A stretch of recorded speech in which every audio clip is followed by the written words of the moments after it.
Today we got ourselves a sneak peek at some brand new armor, a great trailer showing the end of summer event, the Solstice of Heroes in Destiny 2. And we've even learned a bit more about how exactly that event is going to work this time around. Hey, what's going on, Guardians? My name is the Black Link, and today in this video we are going to be covering the Solstice of Heroes. We can finally talk about this. There's a lot of really exciting stuff to go on here. First things first, like I said, Solstice got a brand new trailer today showing off some new world spaces we're going to be exploring, as well as giving us a great look at the new armor set we'll be building up. It'll be a multi-tiered armor set just like the Solstice of Heroes last year, but something very special was confirmed. The Solstice of Heroes armor set is going to be the very first set of Armor 2.0 compatible gear in Destiny 2. For those of you who don't know, Armor 2.0 is going to be the new way armor works when the Destiny 2 expansion Shadowkeep drops later on in September. Meaning when Shadowkeep comes out, you're going to be able to get an Armor 2.0 version of the Solstice gear that works with the new way the perk and mod system is going to work in Shadowkeep. But without further ado, let's go ahead and dive on in. Now, of course, first things first, we got a brand new article covering a lot of the things we're going to be doing when Solstice of Heroes rolls around next week on July 30th. So let's go ahead and dive on into that. Solstice of Heroes is a grand tradition among Guardians. It's a chance for us all to reflect on past hardships and create the resilience of humanity's foremost defenders. All players of Destiny 2 are welcome to participate in this event, which will begin on July 30th and run until August 27th. The festivities will start with a visit to Ava Levante near the Statue of Heroes in the tower, so very much like last year. This event will find its HQ in the tower, where they're going to be changing it up to kind of dress up for the situation. And similarly to the Revelry, we're actually going to be getting a sort of passive buff system out in the wilds when this event goes live. The article states that each day, the event will feature one of the three elements: Solar, Arc, and Void. Elemental kills will award you with elemental orbs. Picking up these orbs will let you complete objectives to upgrade your armor. You can create whatever orbs you need for the objectives you're working to achieve. You can also collect 30 orbs that match the daily element to apply an elemental buff for a brief period of time. And right there, they show us how exactly we're going to be upgrading our armor. If you didn't get a chance to play Solstice of Heroes last year, basically, we got a base set of common gear, white level gear, and then by completing story missions and all kinds of stuff, you could level up that gear into an uncommon set, a rare set, and then ultimately a legendary set of armor, changing its looks and colors along the way. So that system will be returning with the Solstice of Heroes this year, and this time it's going to be tied around the elemental orbs we'll be picking up in PvE and possibly PvP. And thankfully, due to some recent data mines, we don't really have to guess at what exactly we'll be doing to earn these elemental orbs to level up our armor. Yesterday, a thread popped up over on the Destiny the Game subreddit, giving us tons of insight and details on what exactly we'll be doing to get our armor up to max. You'll need to be completing runs through a new location in the EAZ titled the European Aerial Zone. It's going to be kind of a new PvE hub for you to go to when Solstice goes live. It seems like each of the armor sets for the three main classes are going to have different objectives to complete before you can upgrade that armor set from the Drained armor set to the Renewed armor set and finally to the Majestic set. And because there's so many different challenges here, I'm not going to go through all of them in this video. We'll cover that in the video we make for Solstice next week. But if you want to get a quick look at them, I'll have a link to the subreddit thread down in the description box below, so you can go check it out and understand what exactly you're going to need to do to upgrade your armor this year. But anyways, back to the article. In addition to using those elemental orbs to upgrade your armor, these things can also grant you buffs just like within the Revelry. First up, we've got the Solar Elemental buff. Equip your Solar subclass and weapons to generate solar orbs. Then, collect them to wield solar elemental power. While empowered, Guardians emit a burning wave of energy that damages anything around them. So basically, you become your own kind of moving dot. Super interesting. Next up, Void Elemental buff. Equip your Void subclass and weapons to generate Void orbs. Then, collect them to wield their Void elemental power. Crouch while empowered to become invisible and gain True Sight plus enhanced ability regeneration. So a lot of those abilities you see on Night Stalker Hunters, everyone who uses a Void subclass and Void weapons is going to be able to take advantage of that.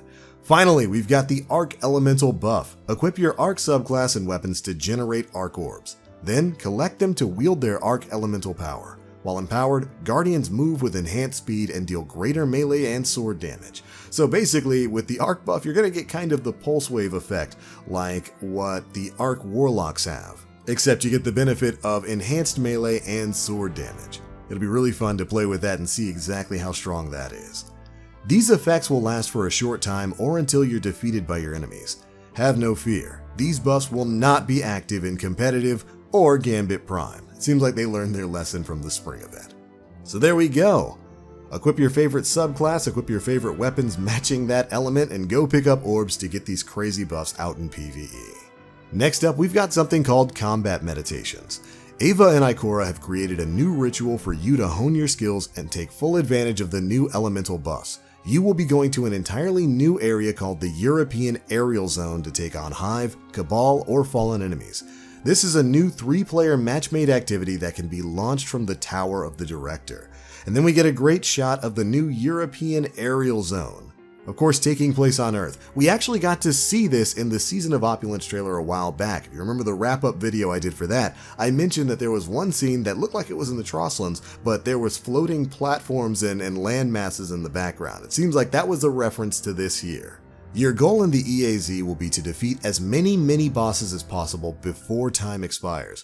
When your time runs out, you will face off against a final boss. Once the boss is defeated, you will set out across the EAZ in search of treasure chests. The more mini-bosses you defeat, the more treasure will await you.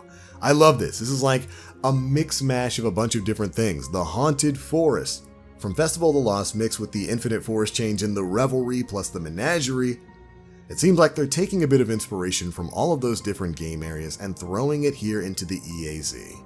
The chest contains Solstice packages that you can open with Solstice key fragments earned by completing any activity during the Solstice of Heroes. Consider them similar to Essence of Dawning. What's in the packages?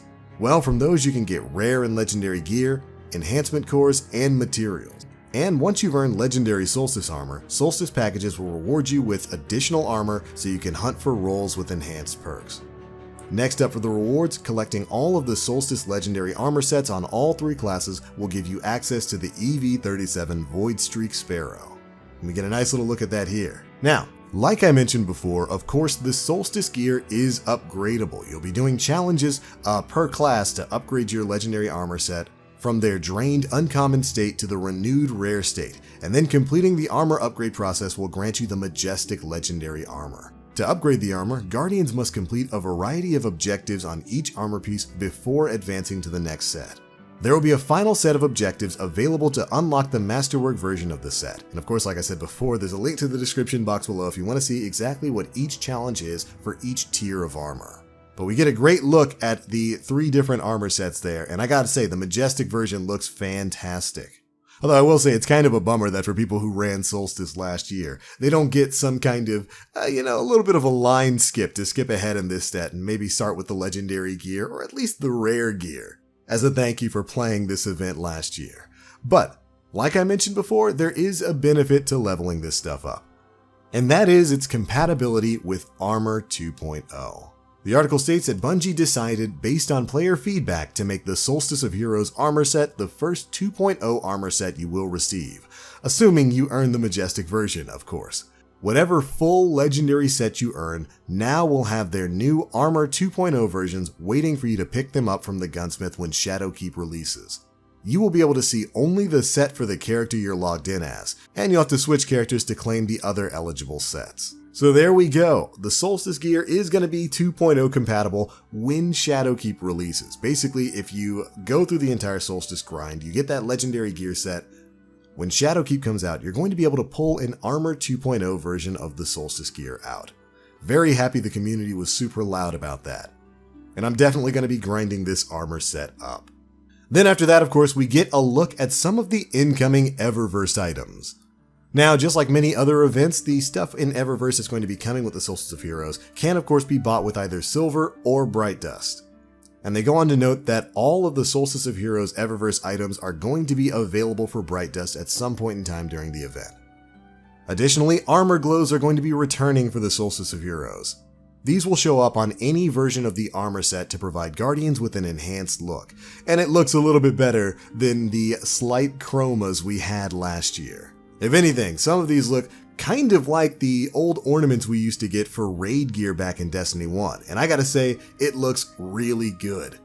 Of course, like with previous glows, these armor glows are going to shine brightest when your subclass element, so either Void, Solar, or Arc, aligns with the element of the glow that you've unlocked. And yes, armor glows are going to remain available for use after the Solstice of Heroes ends, cutting off another huge complaint I personally had with the Revelry. You remember the ornaments you could get for your armor in the Revelry? Remember me complaining about how those ornaments basically went away after the event ended? Thankfully, that's not going to be the case here. If you earn that majestic Solstice gear and you get the armor glows for it, you'll be able to rock it all the way into the future. Definitely a fantastic decision there. But of course we get a look at some of the incoming Eververse stuff, some of the new sparrows and ghost shells and whatnot, and a few of them are appropriately summer themed. In particular, the ghost with the sunglasses is probably my favorite thing.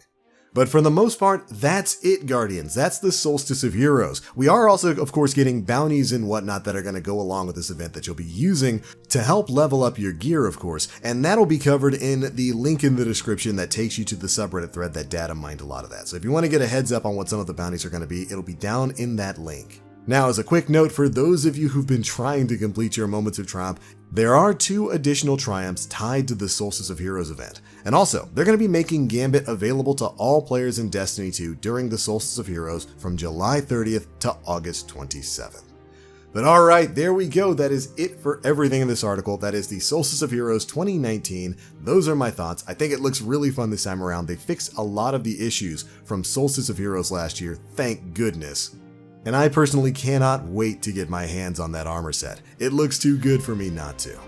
Those are my thoughts, Guardians. Be sure to leave me yours down in the comment section below. How do you feel about Solstice of Heroes? Last year, it was ultimately kind of an event that wasn't really worth running, but this time around, there seems like there's going to be some real tangible rewards that you'll be able to keep after the new expansion comes out. But anyways, if you enjoyed the video, feel free to drop a like, make sure you subscribe and hit that notification bell to stay up to date with all the latest stuff we're putting out. But that's going to be it for this one, guys. Thanks so much for watching, and as always, I am the Black Link. You Guardians, stay frosty.